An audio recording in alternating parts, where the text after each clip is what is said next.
Fundraising from foundations.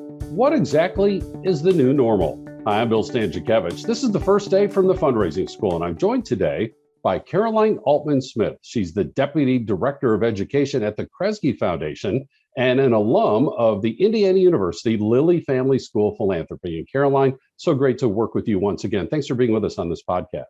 Thanks for having me, Bill. So in 2020 and into 2021, we know that you and your colleagues in the foundation world continued your steady work, also with some adjustments. So many of our foundations went above and beyond the required 5% payout. We heard about, the changing of the ways that we do applications and decision making and grant reporting, so-called trust-based grant making. First of all, would you reflect on 2020 and 2021? What changes were you seeing from the inside of the foundation world? Yeah, happy to. Thanks for the chance to reflect a bit on this with you. Obviously, the world turned upside down in 2020. If you didn't have your world rocked, you really weren't paying attention. And that was certainly true as well for folks like me who work in the professional foundation universe. And I think it became very clear very quickly that we could not go on with business as usual. The good news is I think there have been a number of really healthy developments in the foundation field since then, even with all of the tragedy and the suffering and the upheaval that have come along with the pandemic and the racial reckoning and so many other major turbulent forces at play. When I look back at Kresge's work during 2020, 2021, it really did I wouldn't say fundamentally change the nature of a lot of the conversations that we were having, because we have been focused on a wide range of issues within the sector for a long time. And we've had racial equity front and center in our work for a long time, but it certainly lent more urgency to many of those conversations. And I think many of our foundation colleagues started looking at themselves in the mirror more and saying, what have we been doing that has actually inadvertently been reinforcing structural inequities in our society? What could we be doing differently in terms of how we listen to communities, how we support leaders, revisiting our strategic grant-making priorities to make sure that they are still relevant and useful in a very different landscape. So I think a lot of that was healthy self-reflection on the part of foundations. Certainly a great shame that it took crises of these magnitudes to force that type of reflection.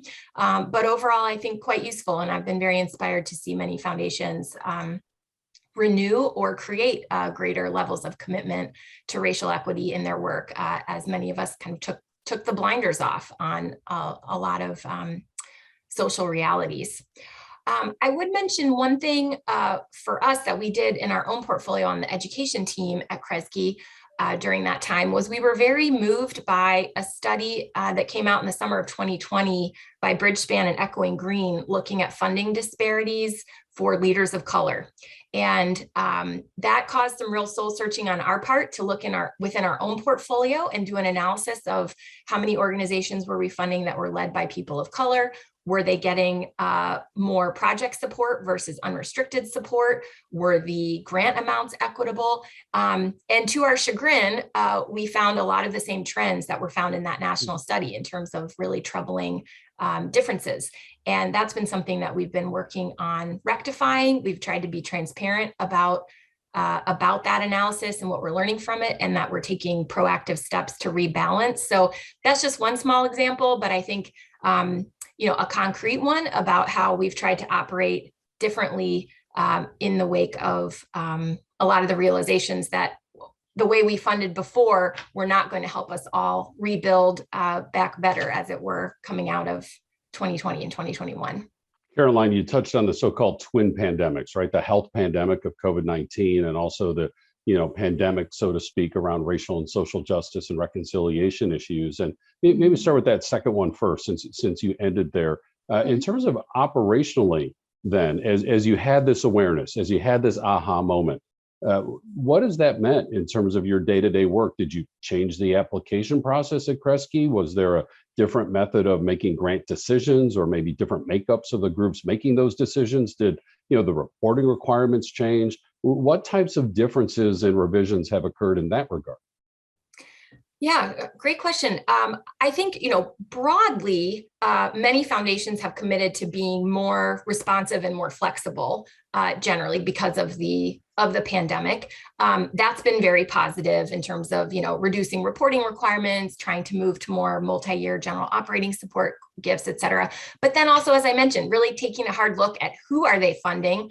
Are they really funding the groups that have closest proximity to the communities that many of us are trying to impact positive change with, given the resources that we are, so privileged to be able to steward in our daily work.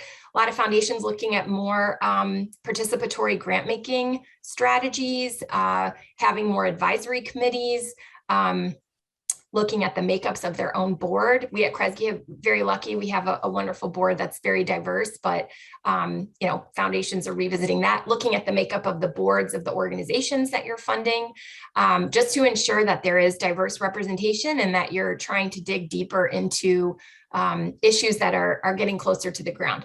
I will mention in some respects, it has been challenging to change that way of working when we are all stuck in our houses working remotely, in terms of getting out into the field, meeting with people, hearing from folks on the ground about needs. That's very difficult to do in a purely Zoom-based format. So I think that's been a hindrance, and we've had to try to be creative and resourceful to look at other ways, like you said, changing the nature of the question, some of the questions that we ask, trying to continue to cast a wide net, even living in a virtual world, with the types of organizations that we consider for funding. A lot of foundations taking a look at smaller, more community-based organizations than they have in the past. Again, really trying to direct resources to folks closer to the ground who have a better sense of the problems and issues on the ground, and therefore, the solutions and approaches that might lead to sustainable change. So one phrase again, community-based philanthropy, where those grassroots organizations, their input is sought both in informal and formal ways. And also the so-called trust-based philanthropy, where again, maybe, again, we still have standards that foundations are that are utilizing, but again, adjusting the application, the grant management, the grant reporting process, because again, folks are very smart, very talented, very capable, changing lives, improving communities, but maybe don't have the sophistication of writing a perfect grant proposal. And that one thing shouldn't be held against them because of all the other attributes that I just mentioned. And Caroline, it seems like that adjustment's been made, and sounds like that's here to stay, correct? I sure hope so. I'm a huge fan of the TrustBased Philanthropy Project and the principles that they promote. And I really think they have been very successful in, I don't want to say forcing, encouraging reflection among funders to really take a look at their practices. When we think back to the very early days of the pandemic, the Council on Foundations led a pledge drive for, I think they're up to more than 800 foundations at this point, that promised to be more responsive in their giving, promised to solicit and act on feedback, promised to reduce reporting requirements, consider moving more restricted grant dollars to unrestricted to give leaders on the ground maximum flexibility during a time of great change.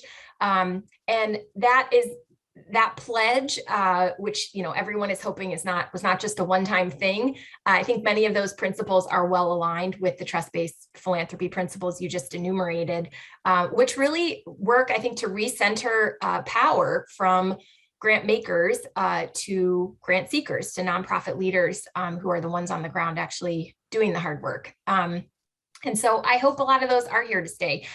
Of all the ones you mentioned, multi-year general operating support is still a very sticky wicket. When we ask nonprofit leaders, how can foundations be most supportive of you? What they say is, give us multi-year general operating support. That allows us to be strong, stable, nimble, hire great teams, adjust as needed. And then we say, what other kinds of things do you think you might want or need beyond that, right? Like it's just a really difficult, for whatever reason, like mental shift, I think, for many foundations to be willing to give in what is a much more humble way, which is saying, like, we're not going to negotiate every single dollar of this budget. We're going to move resources to you, invest in you, trust you to do the good work. That's a different role for a program officer, for a foundation, and I think folks have been slow to step away from that, but I think it's encouraging to see that more and more foundations are considering the use of that tool. And when we think about giving from foundations, again, the year that the twin pandemics launched, 2020, we know that giving from foundations went up by 17% compared to the year previous. And the giving from foundations, a big reason why 2020 was a record year, even after adjusting for inflation in terms of charitable giving in the United States. And of course, Caroline, the question all fundraisers want to know is that going to continue, or are foundations over time going to gradually get back to that kind of 5% minimum requirement established by the federal government? I know you don't know for certain. We don't have research that shows this, but as you're kind of on the inside of the foundation world, what do you think? Well, I hope those budgets will keep going up. I can say anecdotally, in the national higher education funder circles that I run in, everybody's giving is up this year. So again, that's not based on research, but I have heard throughout the sector, some information coming out from the Center for Effective Philanthropy showing there's at least a promising trend line that budgets will be up again this year for grant making. At Kresge, we have recently moved to a 3-year rolling average for our grant making, which gives us more flexibility in times like 2020 when you want to put a lot more money out on the street. We have long given more than 5% each year, which I'm very proud of.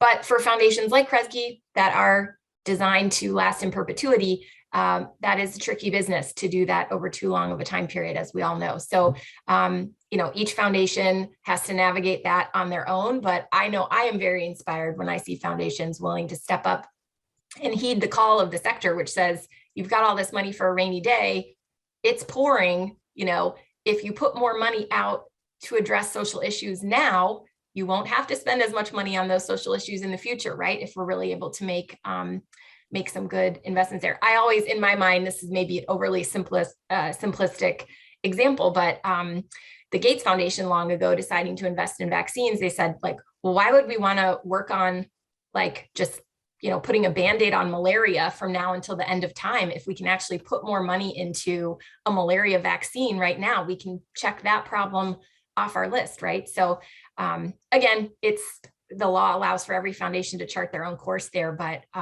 certainly inspiring to see foundations step up and increase giving right now.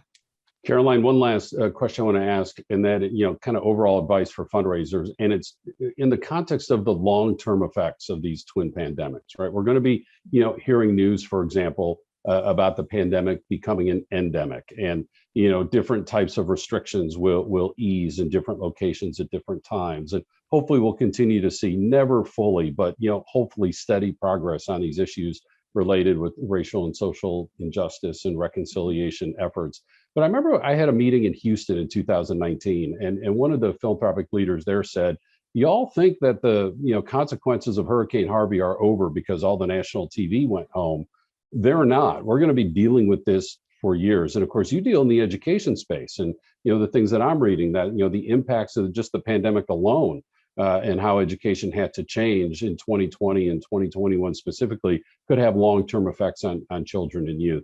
What do you think is the wake of the twin pandemics? Is this something we're going to be dealing with for years and years, and that nonprofits need to be mindful of, not just in their programming, but in their fundraising as well? Oh, absolutely. Unfortunately, I think there's zero question that we'll be dealing with the effects of these twin pandemics for many years.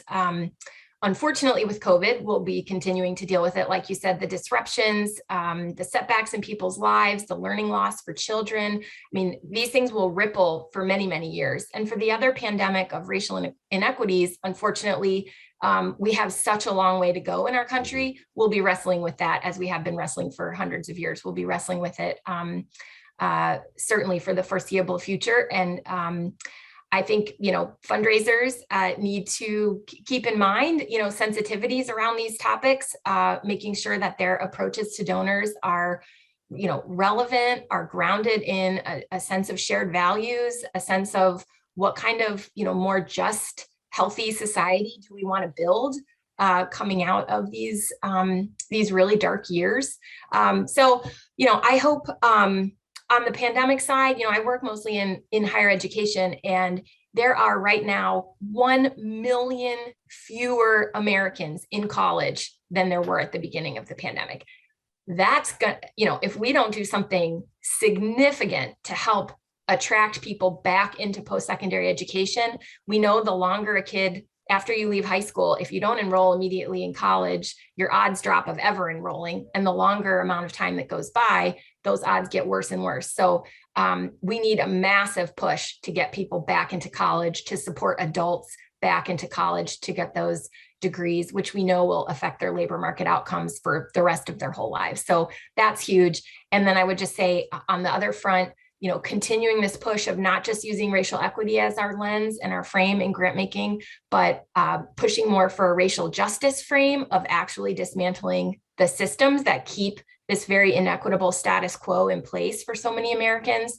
That's what we all need to be making our own personal work, our professional work, and certainly influencing how we use those dollars that we're privileged to steward.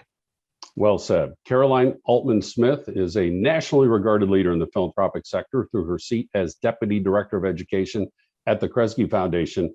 And it's not that we take credit for our alums. Okay, we do. She's an alum of our master's program and gives you an example of the type of people who are attracted to our academic programs. And our master's degree now is available entirely online. And so we also offer our bachelor's degree, we have our traditional doctoral degree, and upcoming soon, our professional doctoral degree. But many in our audience, that master's degree could be next and is available anywhere around the world online. And of course, here at the Fundraising School, we're all about executive education, professional development, most often for people already in the field, fundraisers, CEOs, board members, and other leaders in the philanthropic sector. Our public courses are available more and more in person across the continental United States. We expanded significantly with our online offerings, both recorded and live, and that's going to stay even as the health pandemic wanes.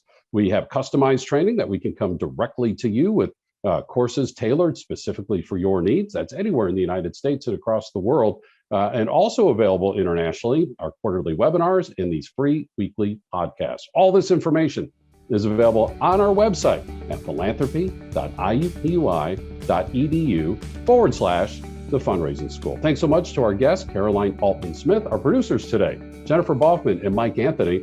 I'm Bill Stanczykiewicz, and now you are more fully informed on this first day from the Fundraising School.